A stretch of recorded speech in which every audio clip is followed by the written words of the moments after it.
My name, as Nigel said, is Peter Florence. It's a great pleasure and an honour to be at the inauguration of this Bloomsbury Qatar Salon, and a particular pleasure to welcome Ahdaf, whose extraordinary success, both in the West and in the Middle East and across the Arab world, has endured for an incredibly impressive amount of time. Ahdaf, can I start with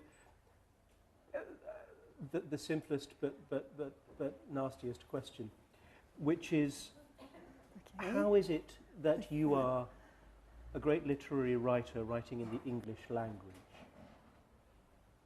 Oh, you mean because I'm Arab? Your conversation is often infused with Arab vocabulary, phrases, and I read that you dream in Arabic. In both, yeah. Okay. Well, I also should say how delighted I am to be here, and what a great occasion I think this is, and how grateful I am to Nigel, to Bloomsbury, my publishers, for many reasons, and to Peter for agreeing to do this tonight. So, number two is, I don't know if I'm a great literary writer, but on the question of why is it English, I mean, obviously I've had to ponder this question quite a lot, because this was one of the first questions that I was ever asked and continue to be asked. And what I've come up with, what I've decided the case is that I started reading in English rather than in Arabic. We were in the UK. My mother was doing a PhD, and I was 4 years old. And so from age 4 to 7, we were in London. And that was the age when I started reading. And so my first reading language was English. And I read an awful lot. And I continued to read in English when we went back to Cairo, because I was surrounded by my mother's library. And her library was English literature. And there were no computers or whatever it is that our kids now have.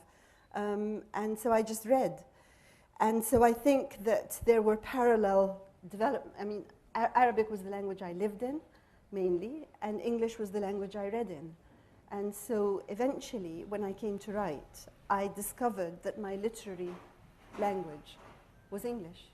Which were the books that you devoured from your mother's library? Well,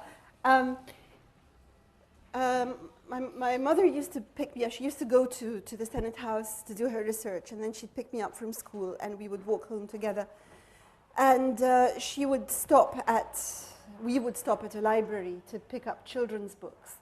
But on the way home, she had to do the shopping, and I would read the books. By the time we got home, I would have finished the little children's books that we had. And she needed to carry on working. And so she would give me whatever came to hand.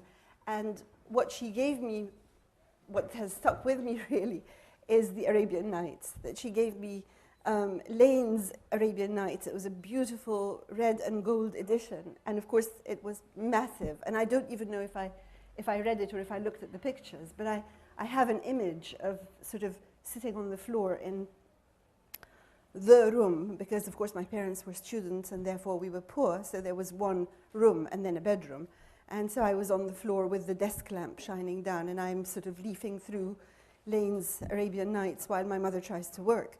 So that's really the top thing. And then throughout my growing up, I sort of read everything, but what I remember also is you know, التوجيهية, the last exam at school in Egypt, الثانوية العامة, and it's like sort of everybody's in a panic, the whole country's in a panic about الثانوية العامة. And so I was given my mother's study to be able to be on my own and study for it when I was 17. And I used the privacy to read more rather than to study. Of course, and I had a system where I was sitting at her desk, and there was a drawer open in front of me, the top drawer, and I had a book in there. And that was where I got through, for example, Doris Lessing's The Golden Notebook, various like that. And it was, so if somebody came in, I could just move, and the drawer would close, and there would be my books on the desk, you see. So, I'm fascinated that that's the book that you mentioned first, because It's a sort of an obvious truth of literature that any woman who reads The Golden Notebook will in some sense have their life changed. But I would imagine that that would be even more the case for a young girl in Egypt. Well, you know what? I think I was too young to have my life changed in that kind of way because I hadn't really had a life yet, as it were. But I think that, I mean, as I remember it, what that did was that it kind of gave me almost a sense of solidarity with my mother, because the book was sort of saying things and discussing things that I had not seen discussed elsewhere. And the fact that she had it in her library meant that she thought along the same lines as I did, and that was very interesting.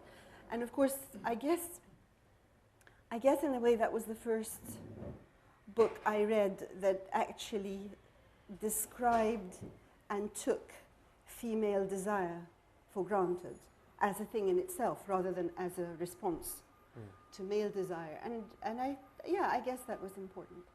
And what were the works of literature or the stories that you were drawing in the Arab language on at the same time? Well, as a child, I really didn't I mean, I read all the Al-Maktaba Al-Khadra and so on, but they didn't really, you know, sort of...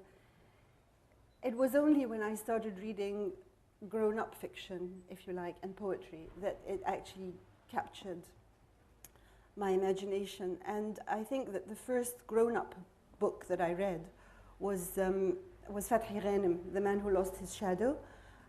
It was serialized in Sabah al-Khair, and Sabah al-Khair was an attractive publication anyway because of all the Salah Jahin cartoons, caricatures.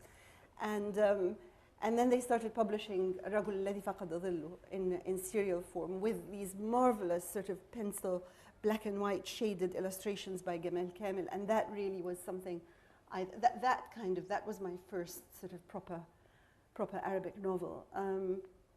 And then, of course, from there to you know, the normal, the classic, Naguib Mahfouz, Son al-Ibrahim, Yusuf Idris, and so on. But poetry was really important as well for me then. Poetry and drama. I used to get taken an awful lot with my parents to the theatre. This was sort of, now we're talking 60s, and the great sort of flowering of culture in Egypt. And my parents were there in the heart of it. And so even though at the time I got bored, I'm glad of it now, because it did kind of, you know, things sort of got laid inside me that you know, were useful. Linguistics have been important to you and were your primary academic discipline, am I right? Well, they were what I did my PhD in. I mean, my BA and MA were straight English and American literature, but I did sins in semantics, yes. And how, if at all, has that influenced your subsequent decision to become a writer? Well, I don't think the decision was subsequent. I mean, I think that I had always thought, you know, it's really quite hard when, I mean, I find it quite hard sometimes to know what I actually thought and what I've been told I thought and said. So I've been told by friends and by family that I said that I was going to write fiction from when I was quite small, and that I would sort of discuss things like, how can something, like, I know that a story can be true even if it hasn't happened, because there's a different kind of truth and so on. So I think I was kind of, I mean, I know I was making up stories in my head anyway from when I started to be aware of myself as thinking. And I think I kind of knew. Where did the linguistics come in? I don't really know if it has. I mean, I could say that it's made me attentive to language, but I don't really know if that's true. I mean, I don't know if I had done